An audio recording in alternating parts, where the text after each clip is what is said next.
A meeting of creditors in Brisbane has voted unanimously to wind up the failed childcare company ABC Learning, which collapsed in 2008.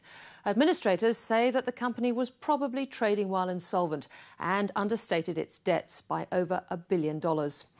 With little chance of recovering their money, creditors look set to begin a wave of litigation. Alicia Barry reports.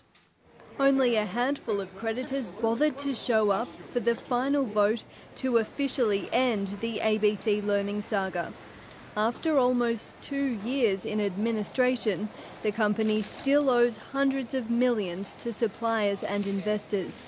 For most of the people in that room, it just would have been nice to hear today some information about the sale and where the monies are actually going. We still really didn't find out anything today. There's too many unknowns, too many unanswered questions. The administrators did explain that they're pursuing a likely breach of corporate law.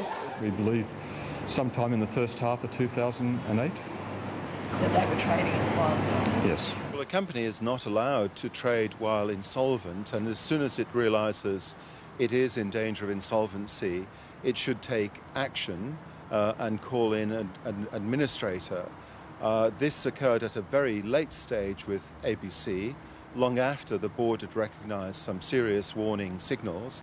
Corporate governance expert Professor Clarke says the corporate watchdog should take note. I think ASIC needs to take a very close look at the state of the accounts of ABC Learning when it folded. There is much prima facie evidence that they were trading while insolvent. ASIC would not comment on the progress of its investigation other than to say it's continuing. As for other disclosure concerns, administrators say the company understated write-downs by $1.2 billion for the 2008 financial year. Now, that's not to say that's the final number. That will depend upon what the receivers sell assets for and what other claims might arise in the receivership and the administration. ABC Learning has debt of around $1.9 billion. Administrators say returns to creditors will be subject to litigation, and it could be a number of years before general creditors see any money at all. Secured creditors, such as the banks, are the first in line. There's anger that they were allowed to become secured creditors just before ABC Learning collapsed. It's a claim against the bank syndicate, alleging that when they obtained the charge, ABC was insolvent and that they had a reasonable suspicion of that insolvency. So under the Act, they're entitled or obliged to basically then, if that's the finding of the court, to deliver any monies back that they've obtained subsequent to the granting of the charge. The Executive Director of litigation funder IMF, John Walker, believes an action against the banks would free up money for general creditors.